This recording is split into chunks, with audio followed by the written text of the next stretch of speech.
O que são substantivos? São palavras que nomeiam coisas e são sujeitos das frases. O que acontece? Agora nós vamos trabalhar com classificação de palavras, tá? Isso é importante, tá bom? Não adianta vocês saberem só, não adianta vocês saberem só o que as morfologias, as declinações dos pronomes. Vocês têm que saber como que vocês vão usar isso. Então vamos lá. Substantivos nomeiam coisas e são sujeitos da frase. Então, João chutou a bola. Quem chutou a bola? João. Então, João é um nome, está nomeando algo, e ele também é o sujeito da frase. O que é um adjetivo? Ele qualifica um substantivo de forma predicativa, ou de forma substantiva, ou de forma atributiva. A gente já aprendeu isso, lembrando, só relembrando. Predicativo é quando você fornece o verbo ser. Atributivo é quando ele funciona como um adjetivo normal. E substantivamente é quando ele funciona como um substantivo. Então, em vez de eu falar homem bonito, eu digo bonito. Então, bonito já subentende-se que seja um adjetivo substantivado, porque não há um substantivo para que ele qualifique. Então, quando o adjetivo ele está sozinho numa frase, então ele qualifica o substantivo. Ou melhor dizendo, quando o adjetivo está sozinho numa frase, ele mesmo funciona como um substantivo, tá? Corrigindo aí. Verbo. São ações que ocorrem. Então, ele chutou a bola. Chutar é um verbo. São ações. É algo que ele fez, ele chutou, então é uma ação. Ou estados em que as coisas se encontram. Ele ficou triste. O verbo ficar é um estado. É a ideia de que ele ficou. Não é uma ação, é um estado, é um sentimento. Por exemplo, choveu. Choveu também é um estado. Só que aí é uma ação de chover, é um estado, um fenômeno da natureza. Então tudo isso tem que ser levado em conta. Advérbios são qualidades de um verbo.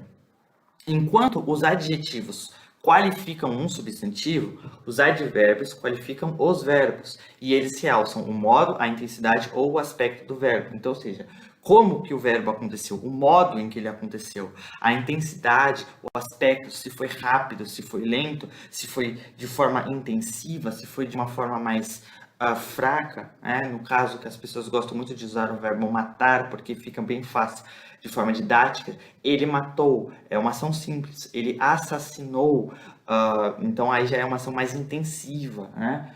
Então, ele correu, ele andou. Então, andou é uma ação simples, correr já é uma ação mais intensiva. Entende? Então, isso que é um advérbio.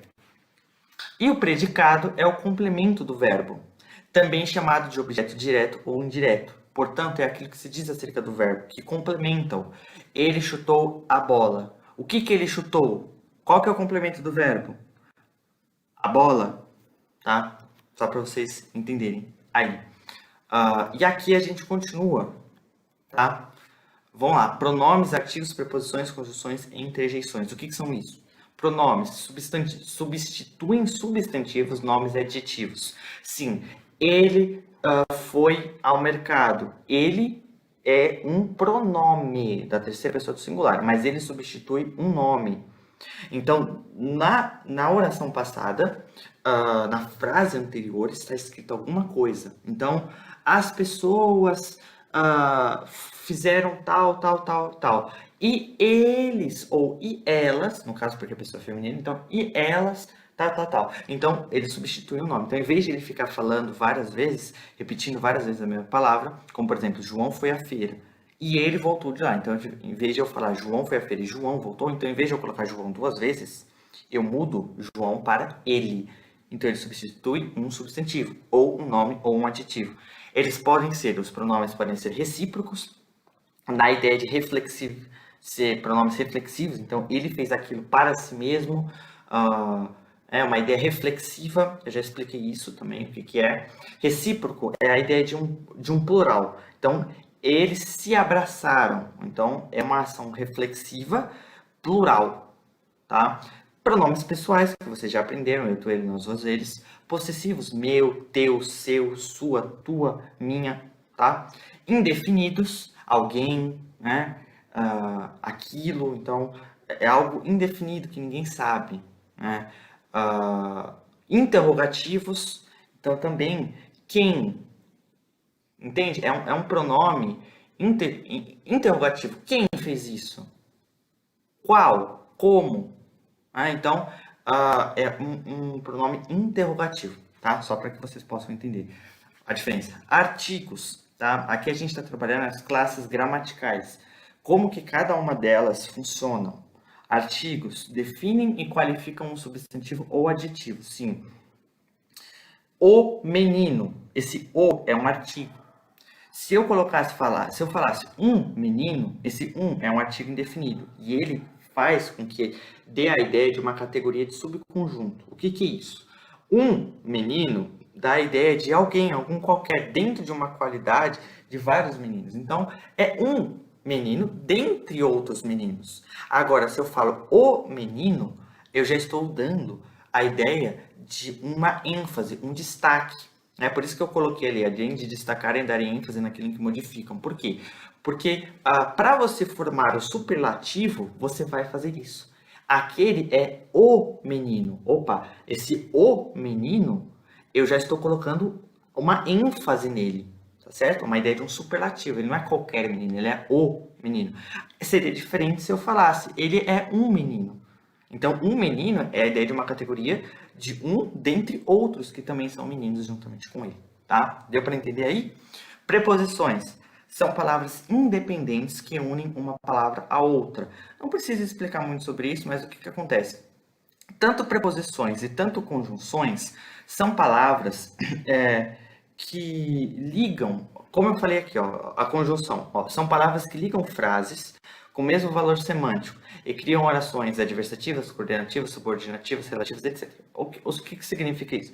A preposição e a conjunção são palavrinhas que vão ser postas para ligar uma palavra a outra. Então, eu tenho, ele foi para a casa. Então, esse para é uma preposição que liga o substantivo casa e o verbo foi. Ele foi casa.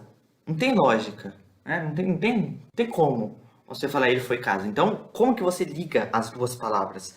Ele foi para a casa. Opa, a preposição ligou duas palavrinhas, então ela serve para isso. Conjunções já tem uma ideia maior. Não somente ligam palavras, né? Mas criam uma ideia diferente. Então, eu posso ligar com frases com o mesmo valor semântico, ou seja, orações aditivas. Vamos lá.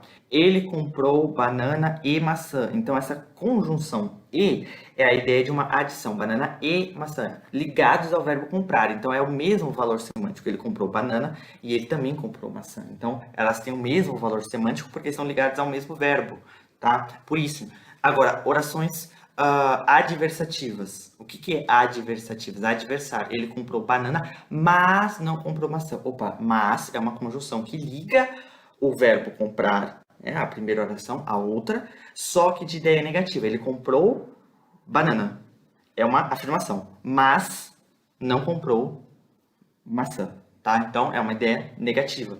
Tá certo aí? Eu sei que deve ser meio confuso, mas assistam isso várias vezes, tá? Procurem também mais sobre isso, se aprofundem nisso aqui, tá? Eu sei que é um pouco difícil entender todas essas questões, mas é muito importante compreendê-las, ok?